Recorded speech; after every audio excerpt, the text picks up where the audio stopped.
Good morning girls, मैं Mrs Sangeeta Jacob's हूँ। आपका सामाजिक विज्ञान की इतिहास की क्लास में स्वागत करती हूँ। बच्चों, पिछली क्लास में मैंने आपको पाठ 4 का पहला भाग पढ़ाया था, जिसका शीर्षक था वन, समाज और उपनिवेशवाद। परंतु अब हम इस पाठ को नहीं पढ़ाएंगे क्योंकि कोविड-19 की वजह से कोर्स 30% लेस हो गया है, जिसमें पार्ट 4 भी कम हो गया है।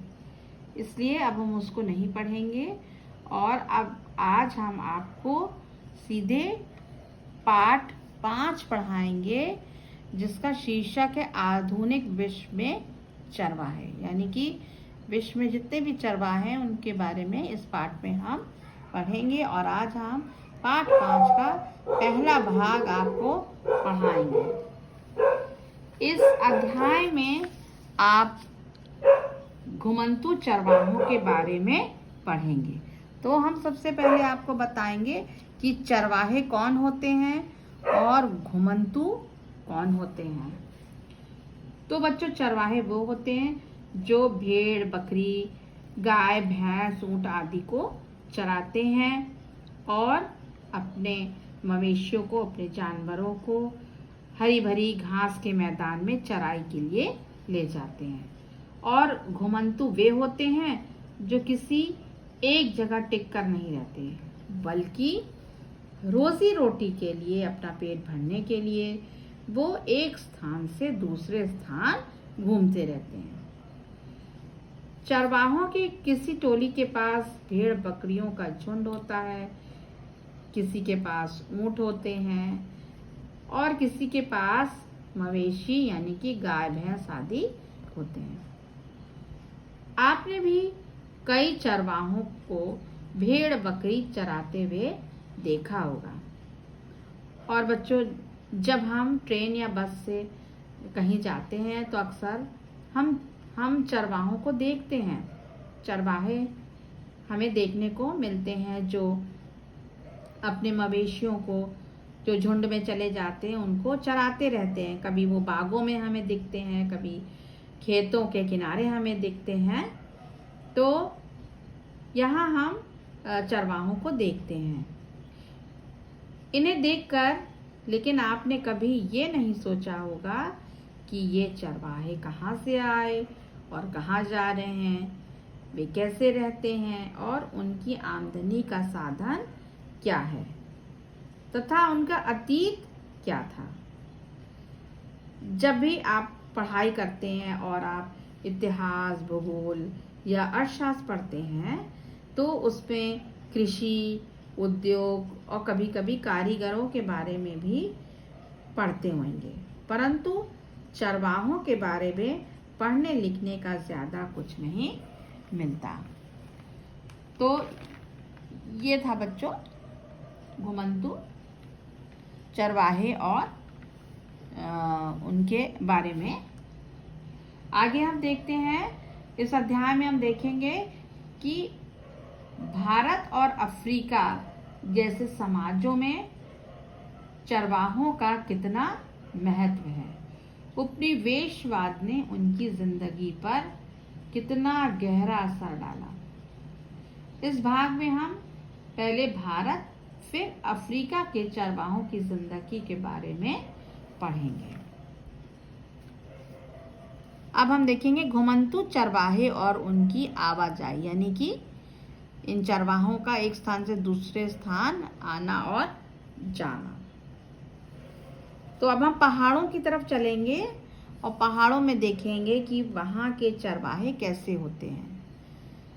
तो जम्मू और कश्मीर के गुज्जर बकरवाल समुदाय के लोग भेड़ बकरियों के बड़े बड़े झुंड रखते हैं।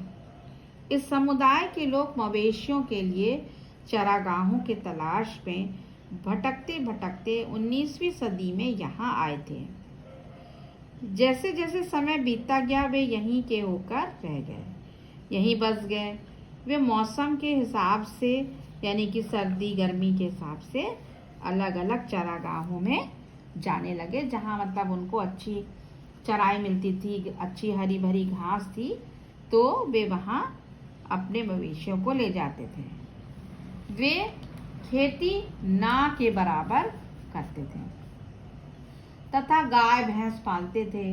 कभी कभी ये मवेशियों को चराने ले जाते थे तो हफ्तों घर नहीं लौटते थे और फिर वो वहीं जंगलों में अपने झुंड के साथ रहते थे।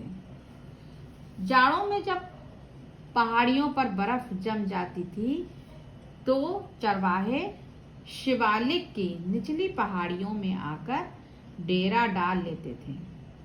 शिवालिक पहाड़ियाँ जो होती हैं बच्चों, वो सबसे निचली पहाड़ियाँ होती हैं, तो वे ऊंचे पहाड़ों से नीचे पहाड़ों में आ जाते थे। जाड़ों में निचले इलाके में मिलने वाली सूखी झाड़ियाँ ही उनके जानवरों के लिए चारा बन जाती थी। अप्रैल के महीने में वो उत्तर दिशा की ओर चले जाते थे जिससे उनके मवेशियों को चरागाह मिले। इन चरवाहों के झुंड में कई परिवार काफिला बनाकर साथ साथ चलते थे। वे गर्मियों में कश्मीर की घाटी में पहुंच जाते हैं क्योंकि यहाँ का मौसम बहुत अच्छा रहता था और यहाँ पे अच्छी चराई भी, हरी भरी घास भी मिलती थी। जैसे ही गर्मियाँ शुरू होती, बर्फ पिघलने लगती और चारों तरफ हरियाली हो जाती। इससे मवेशियों का पेट भर जाता। सितंबर महीने में गुज्जर बकरवाल फिर अपना बोरिया बिस्तर समेटते और अपने निचली पहाड़ियों की ओर से चले जाते, यानी कि वो यहाँ से चले जाते थे। इनकी घर की औरतें दूध, घी, मक्खन सिर पर टोकरियों पर रखकर और कंधे पर हांडियां लटकाकर रोज बाजार जाकर बेचती थी। पास के ही पहाड़ों में चरवाहों का दूसरा समुदाय भी रहता था जिसे हम गद्दी समुदाय कहते हैं। ये भी सर्दी गर्मी के हिसाब से अपने स्थान को बदलते रहते थे। पहाड़ों पर बर्फ जमने पर वे भी शिवालिक की निचली पहाड़ियों में अपने मवेशियों को झाड़ियों में चराते हुए जाड़ा बिताते थे। अप्रैल आते ही वे उत्तर की तरफ चले जाते और पूरी गर्मियां लाहौल और स्पीति में बिता देते। जब बर्फ पिघलती और ऊंचे दर्रे खुल जाते तो ये चरवाहे ऊपर पहुंच जाते जहां अच्छी घास के मैदान चराई के लिए मिल जाते। सितंबर में वे दोबारा चल पड़ते और लाहौल और स्पीति में रुक जाते। इस बीच वे गर्मियों की फसलों को काटते और सर्दियों की फसलों को बोकर आगे बढ़ जाते ताकि जब वो वापस लौट के आए तब उनको फसल तैयार मिले। यहाँ से वे अपने मवेशियों को लेकर शिवालिक की पहाड़ियों में जाड़ा बिताने और अगली अप्रैल में वापस पहाड़ों पर आ जाते थे। अब हम पूर्व के कुछ स्थानों को देखेंगे, वहाँ के जो चरवाहे हैं उनको देखेंगे। तो पूर्व में गढ़वाल और कुमायूं के गुज्जर चरवाहे सर्दियों में भाबर के सूखे जंगलों में और गर्मियों में घास के मैदानों बुग्याल की ओर चले जाते थे। इनमें से बहुत से चरवाहे चरागाहों की तलाश में 19वीं सदी में जम्मू से उत्तर प्रदेश की पहाड़ियों में आए और यहीं पर बस गए। सर्दी गर्मी के हिसाब से चरवाहे हर साल चरागाह बदलते रहते। यहाँ के भोटिया, शेरपा और किन्नौरी समुदाय के लोग भी चरवाहे थे। ये सभी समुदाय चरागाहों के लिए जगह बदलते रहते थे। जब एक चरागाह की हरियाली खत्म हो जाती थी तो वे किसी और चरागाह की ओर चले जाते थे। इस आवाजाही से चरागाह जरूरत से ज्यादा इस्तेमाल से बच जाते थे और दोबारा हरियाली आ जाती थी। चरवाहे सिर्फ पहाड़ों पर ही नहीं रहते थे, वे पठारों, मैदानों और रेगिस्तानों में भी बहुत बड़ी संख्या में मौजूद थे। तो बच्चों, आज हमने पहाड़ों के चरवाहों के बारे में आपको बताया, और अगले जब हम क्लास लेंगे, जब हम इस पाठ का दूसरा भाग आपको पढ़ाएंगे, तो उसमें हम आपको पठारों, मैदानों और रेगिस्तान के चरवाहों के बारे में पढ़ाएंगे। तो बच्चों, आज का पाठ यहीं समाप्त होता है।